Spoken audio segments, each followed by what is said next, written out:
Bueno, no tengo idea de en lo que me estoy metiendo, así que veamos qué nos ofrece Secundaria de Superhéroes números 1 y 2. No es de eso. Aunque me gustó la película, el tema de hoy es similar, pero diferente en varias formas. Verán, este cómic, publicado, asumo que de manera independiente, en Argentina en 2007, es, hasta donde puedo entender al menos, un homenaje a los superhéroes de la Argentina. Un homenaje que no logro encontrar en ningún lado. Es en serio, por más que intente buscar sobre este cómic, no encuentro ningún tipo de información sobre su creación, incluidos ningún tipo de información sobre los superhéroes argentinos que son mencionados en el cómic. Pero eso bien podría ser mi propia ignorancia, ya que si no se dieron cuenta, soy paraguayo. En cuanto a sus creadores, Tony Torre y Javier Solar, bueno, tampoco logré encontrar casi nada sobre ellos. De lo que pude leer, esta es la primera colaboración de los dos, quienes habían trabajado en otros cómics de superhéroes argentinos. Tony en El Caballero Rojo como guionista y Javier como ilustrador en la historia de Juan Moreira. No he leído ninguno de los dos, ni planeo hacerlo, así que probablemente esta sea la única vez que los mencione. Pero bueno, empecemos con esta review con las portadas. Ok, ambas portadas están bien hechas, supongo. Ambas son el grupo posando como si fueran a atacar a una fuerza mayor en el horizonte.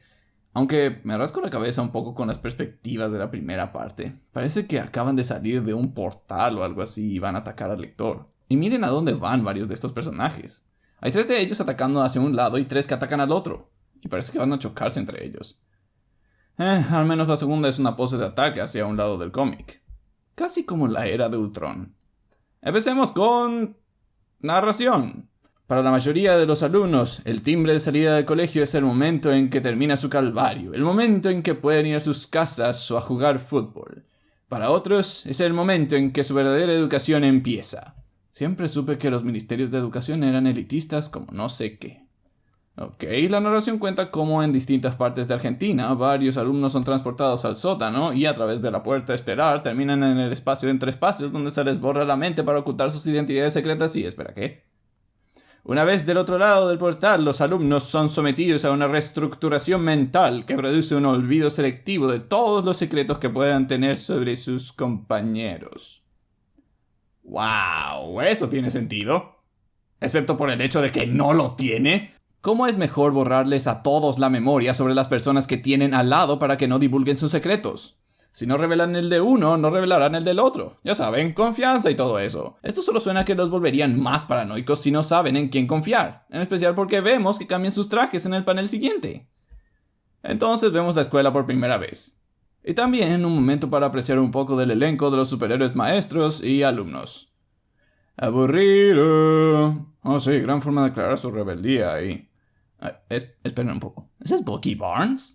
En fin, tenemos unos paneles que nos explican quiénes van a ser nuestros protagonistas principales, con una explicación parte sobre cada uno de ellos y sus respectivos poderes.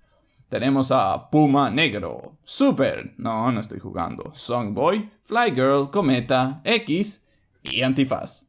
No es Antifaz. También conocemos un poco de las características de cada uno de ellos, que la mayoría no llegará a nada de hecho. Por ejemplo, se supone que Puma es el badass del grupo, X sería como Robin, siendo el genio táctico del grupo, Songboy tiene problemas con su exnovia Fly, y Super no puede controlar sus poderes después de ser pellizcada por quien no puedo decir que no es Quicksilver. Super, vamos, no lo vas a hacer solo porque te pellizcó. Nuestras heroínas, todos los ponis. Y si no se dieron cuenta hasta ahora, esto sería más un homenaje, eso creo al menos, hacia los jóvenes titanes. En fin, ahora tenemos una de las muchas escenas de clases en estos cómics. Si mi lógica no me falla, deberían de servir como una especie de foreshadowing para los eventos a venir. Pero la verdad es que podemos simplemente pasarnos las clases y no pasaría nada. Lo cual voy a hacer. Como en la vida real. Cortamos a la cafetería donde no pasa nada en realidad y... ¿Capitán América? Ha de estar buscando a Bucky de hace unas páginas.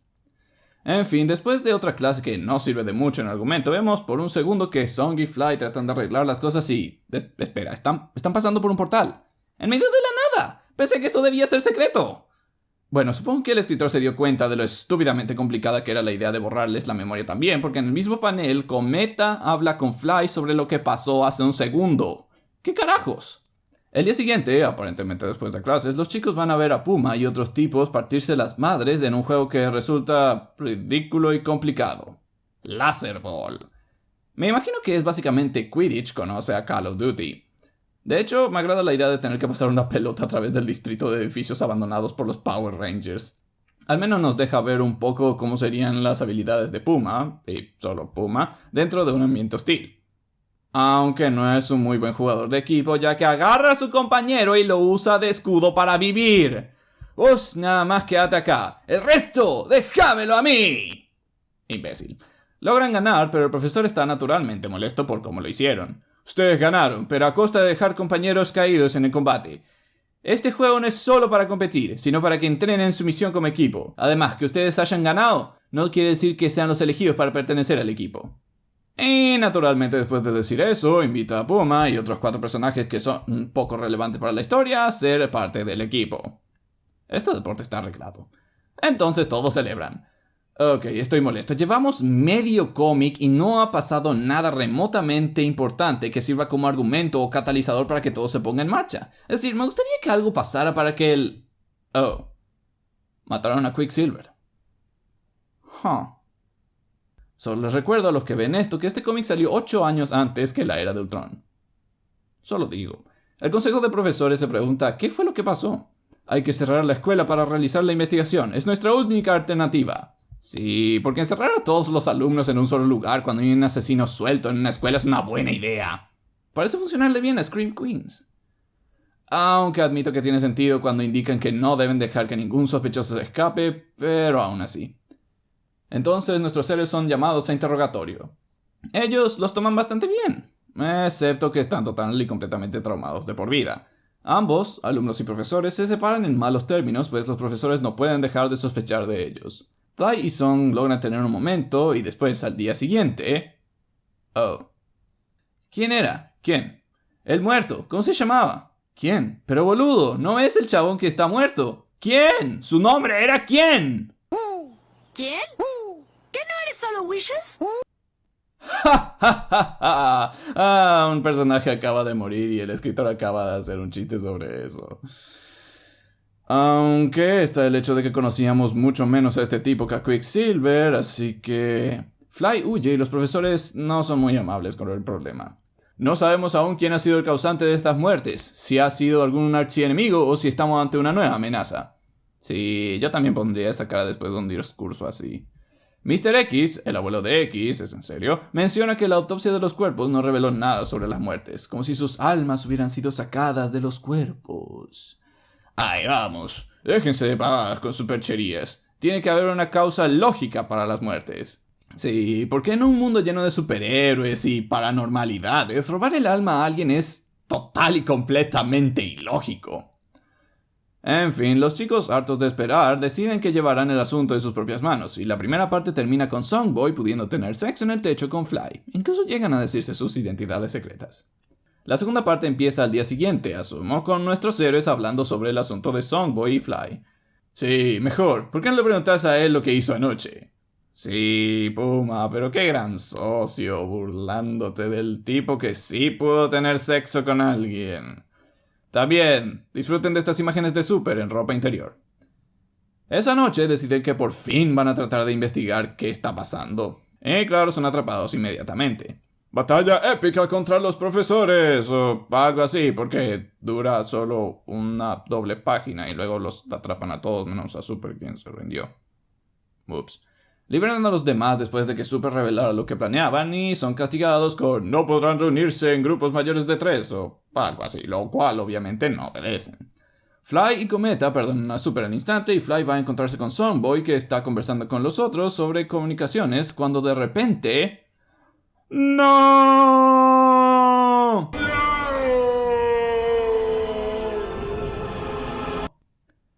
Songboy se convierte en sonido, porque pese su superpoder, el cual no me había molestado en mencionar hasta ahora, y va directo a la raíz del problema, donde encuentra... Oh. Bueno, esto se puso algo dark. No me malentiendan, a diferencia de los otros dos que valían nada a la historia, Flygirl era una protagonista, además del hecho de que seguimos más a ella y a Song en ambos cómics. No sé qué pensar de su muerte, más del hecho de que esta vez sí se siente como Quicksilver de la Era de Ultron. Apenas conocemos a Flygirl y ahora acaba de morir a manos de un desconocido. X ya no puede esperar más. Es hora de que el colegio tome conciencia de lo que está pasando. Sí, porque eso no podría causar pánico masivo con los superhéroes más novatos ni nada. En fin, X da un discurso sobre cómo él consideraba a una gran amiga Fly, de cómo conocerla fue una gran experiencia porque él era uno de esos chicos que nunca se acercaba a nadie y bla bla bla. Para ser justos, esta escena es manejada bastante bien, mostrando paneles con los alumnos, profesores, incluso Cometa dejando caer una rosa en memoria de su amiga. Después de una pequeña charla con el noveno Doctor Who, los chicos deciden echar por la borda el sentimentalismo al apuntar con el dedo a Cometa de ser la perpetradora porque ella podría tener sentimientos hacia Songboy. Nuestros héroes, todos los ponis. Ya, en serio, este pedazo de drama sale de la nada después de que una protagonista muriera. Es decir, ella dice que se besaron una vez. Una vez no equivale a amor ni venganza, especialmente porque era Fly la que estaba enojada inicialmente con Cometa. Este momento de paranoia en serio deja un mal sabor en esta escena. Oh. ¿Pensás que fue ella? No lo sé.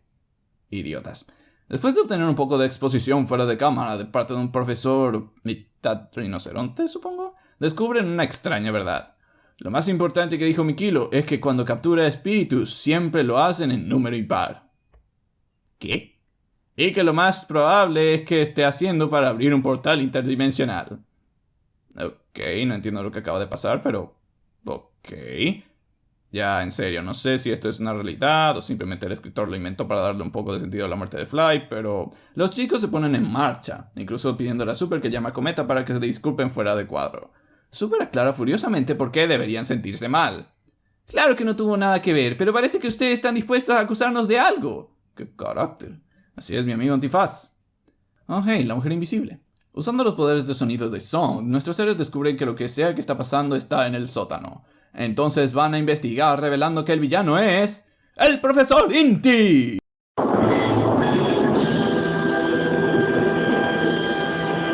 Espera, ¿quién es ese tipo? Ya, en serio, tratando de encontrarlo en internet solo encuentro un montón de videos sobre canciones folclóricas. Entonces él empieza con la técnica de supervillano número 223. Quiere monologar. Dear God. There's more. No.